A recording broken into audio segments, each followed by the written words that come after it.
ജീവിതത്തിൽ ഇന്ന് കടന്നു പോകുന്ന വേദനകളും ഇന്ന് കടന്നു പോകുന്ന പ്രതിസന്ധികളും ഓർത്ത് നീ ഭാരപ്പെടുന്നുണ്ടോ? ഇരുൾ അടഞ്ഞ വഴികളിൽ തിരുനാളമാകുവാൻ ഇന്നത്തെ ചിന്ത.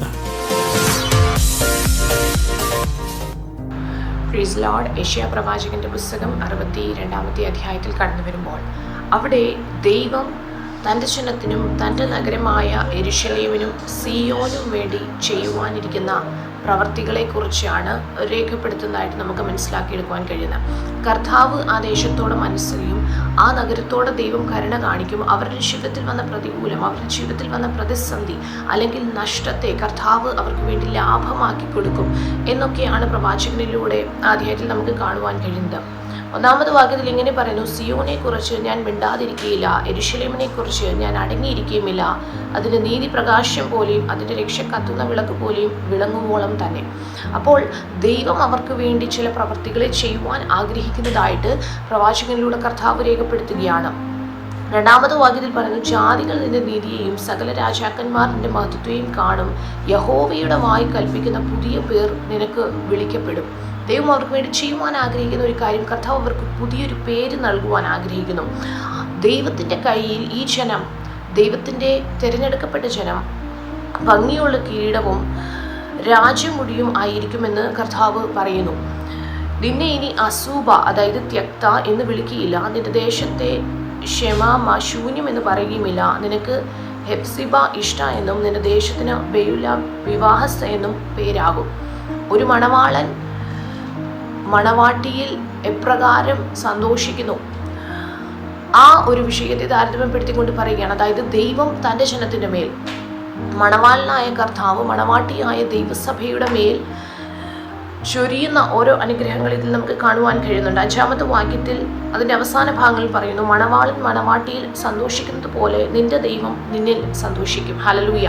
ദൈവം ആ ജനത്തിന് വേണ്ടി ചില പ്രവർത്തികളെ ചെയ്യുവാൻ ആഗ്രഹിക്കുന്നു. അവരുടെ ജീവിതത്തിൽ കഴിഞ്ഞ നാളുകളിൽ നഷ്ടം വന്നിട്ടുണ്ട്, അവരുടെ ജീവിതത്തിൽ കഴിഞ്ഞ നാളുകളിൽ പ്രയാസങ്ങൾ വന്നിട്ടുണ്ട്. പക്ഷേ അത് കർത്താവ് യഥാസ്ഥാനപ്പെടുത്തും. യെരൂശലേമിനെ യഥാസ്ഥാനപ്പെടുത്തുവോളം, ഭൂമിയിൽ അതിനെ പ്രശംസാ വിഷയമാക്കുവോളം അവന് സ്വസ്ഥത കൊടുക്കുകയരുതോ എന്ന് പ്രവാചകനിലൂടെ കർത്താവ് പറയുക. 8-ാമത് വാക്യത്തിൽ നമുക്ക് കാണുവാൻ കഴിയുന്നുണ്ട്: ഇനി ഞാൻ നിന്റെ ധാന്യം നിന്റെ ശത്രുക്കൾക്ക് ആഹാരമായി കൊടുക്കുകയില്ല.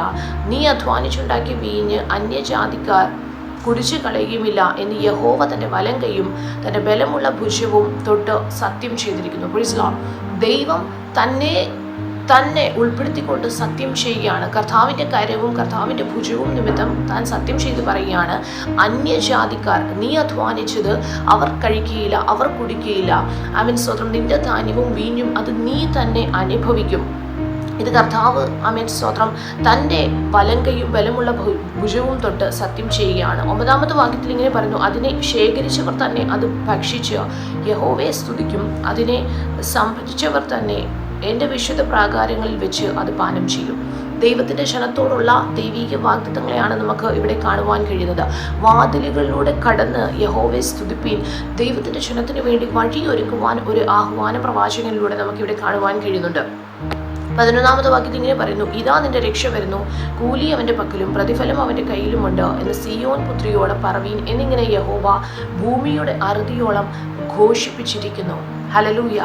ദൈവം തൻ്റെ ജനത്തിന് വേണ്ടി രക്ഷ വരുത്തുവാൻ ആഗ്രഹിക്കുകയാണ്. കൂലി കർത്താവിൻ്റെ കരത്തിലുണ്ട്, പ്രതിഫലം കർത്താവിൻ്റെ കയ്യിലുണ്ട് എന്ന് സിയോൻ പുത്രിയോട് പറവാൻ യഹോവ ഭൂമിയുടെ അറുതിയോളം ഘോഷിപ്പിച്ചിരിക്കുകയാണ്. പ്രിയ ദൈവത്തിൻ്റെ ജനമേ, നീ നിന്റെ ജീവിതത്തിൽ ഇന്ന് കടന്നു പോകുന്ന വേദനകളും ഇന്ന് കടന്നു പോകുന്ന പ്രതിസന്ധികളും ഓർത്ത് നീ ഭാരപ്പെടുന്നുണ്ടോ?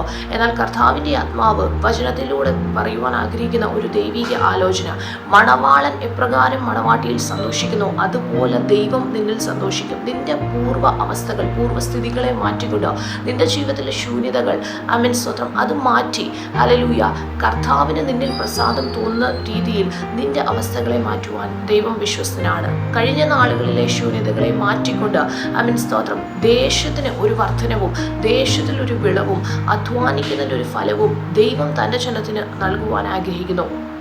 അങ്ങനെയെങ്കിൽ ആ കർത്താവിൽ നമുക്ക് ആശ്രയിച്ച് മുന്നോട്ട് ചുവടുകളെ വെക്കുവാൻ കർത്താവിൻ്റെ ആത്മാവ് കൃപ ചെയ്യട്ടെ. വശങ്ങളാൽ ദൈവം അനുഗ്രഹിക്കട്ടെ. Thank you.